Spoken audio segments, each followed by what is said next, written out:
Hi guys, Machine here. Got myself none other than Dev1ce. How you doing, man? A little bit dizzy, but I'm good. I'm feeling good. Yeah, late to the press interview. I'm furious. I think Dev1ce is coming in a bit. He's feeling a bit with too much caffeine is in his blood because he drinks so much Red Bull. So he will come soon. Good to have you here. And I mean, we have to kind of just run with the conversation we were having before we went live, which was this get-up. Astralis is looking completely. I mean, I remember when you were rocking. Was it Build Away? It was just like a slap bang in the middle, and now you're rocking Audi gear. I mean, this is gorgeous. Have you got a whole set? You got a whole wardrobe? We got a whole road trip. Yeah, it feels awesome that we are moving forward with this project we started a year ago, and we're both moving forward like in game and out game as well. It does feel like it's a very kind of nice gradual growth for you guys as players as well. So you've just of course picked up the victory versus Navi, and I think we have to touch on the match just a little. The first question has to be going into a third map. Now you weren't far off from closing it on the second, and I don't know how. I mean the old Astralis, the old TSM, wherever banner you were under, I'd imagine that would have impacted you an awful lot, seeing that 1v2 not quite go your way. What changed this time? Uh, it was a really rough loss. The second map, obviously, we actually made a comeback and got into the game, so we felt pretty good about that. Me and Glaive had a big pep talk behind the scene, took an extra team huddle, said a few words to the guys, and then like I think that when Sibix got like the great start with the 4K in the gun round, that sparked up everything.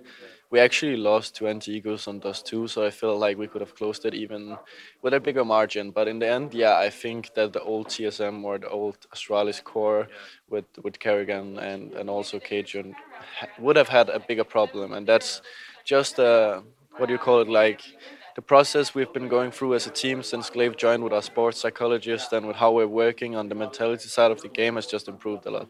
That's what I want to kind of touch on, right? This sports psychologist. This is someone is this a recent transition you guys have picked up? I remember you talked about that way back in TSM days, personally, but as a team, you guys have got someone now you talk to.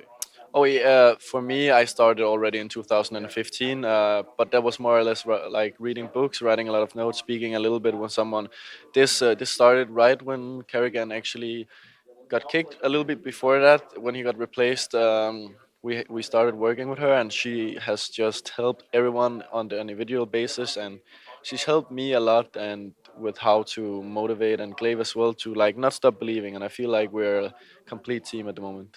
This is interesting to me. I mean, I'm not sure you can explain briefly what she's doing necessarily with you, but I mean, to be able to motivate people. I mean, a fist bump is just a fist bump. No, a pat on the back is just a pat on the back. What is it that she's kind of helped you with in that regard, motivating people? I think you have to learn to be a leader, not in the in-game wise. Like take like LeBron James or Kobe Bryant, like people like those that are the star players, but also leaders. Like they show the way and they motivate their teammates in a way that it's more or less about speaking positively to your teammates. Like you never speak negatively to a teammate within a game, and it's always about finding solutions and not problems and just keeping the mood high. I know a fist pump is a fist pump, but telling a guy he did good, it's just a spirit lifter when you believe it.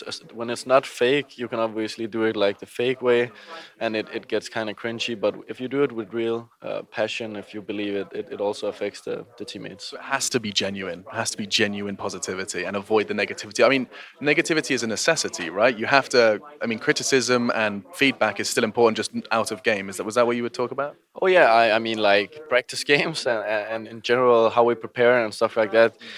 That's open for criticizing. If it's constructive, obviously there's no reason to be destructive within a team, and we are really open on debating things and also like it's not like if I say something it's the truth and if Glaive something say something it's the truth. It's like everyone has their say and I feel like that's also affecting how everyone is feeling within the team.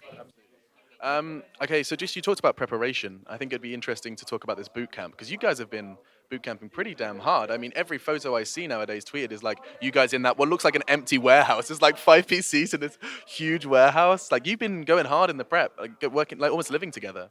Ah, yeah. Since Glaive joined, we had a few, like two boot camps in total.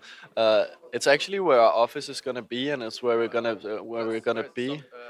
Copenhagen, yeah, and we're gonna be there 2 to 3 times a week, practicing together in real life, and then we're gonna practice at our homes as well. So It's being rebuilt, so it's gonna look a lot nicer. It's the refresh office headquarters, and yeah, I feel like that gives something to the preparation. At this specific tournament, we had a 6-day boot camp, and then at the Copenhagen office, and then we went home for 3 days.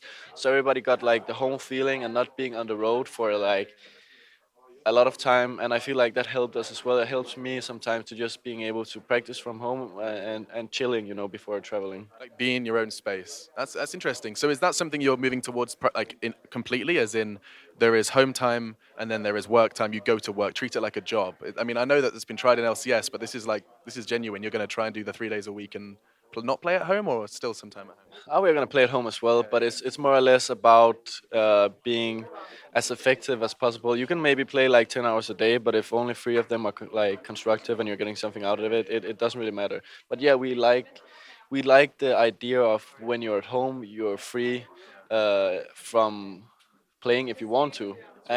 Yeah, but we're still practicing from home as well. And one final question. I know you're got a lot of time to go relax now, and your body's freaking out. Too much caffeine. But the final question is just to do with the tournament itself. You've beaten Navi. I mean, that is a huge scalp to take in the tournament. But who are we anticipating now for that? Well, first of all, in the semi-final, Fnatic and Gambit. Gambit have surprised already, right? Seeing good old Zeus leading the charge there. Who you think is going to take that one? It's obviously a really tough call. I think Gambit has the most composure in the sense of how they're a team. So I'm expecting that, but I mean, like, if Olaf shows up, if anyone from Fnatic shows up, they could actually just carry them on their back. So I don't really know who to expect, but we're going to be prepared for both. And just of course, who is going to be joining you should you win that semi-final? Who is looking like a team to make that grand final? Who is looking like in the form to make that grand final finish? You've got VP in the mix. You've got perhaps their wild cards. What are you thinking? There are so many good teams in the other bracket as well. All four teams can actually make it if they show up on the day. If I have to give a random call, I'm hoping for FaZe, actually. I hope that Finn goes all the way. He deserves it. There's a lot of Danes to support actually currently. That has been Dev1ce. Thank you so much, Nicolai. I'll shake your hand. It's a awkward one. Yeah, I'm a left-hander. All right. Either way, thank you so much, and we'll see you. Good luck in the tournament.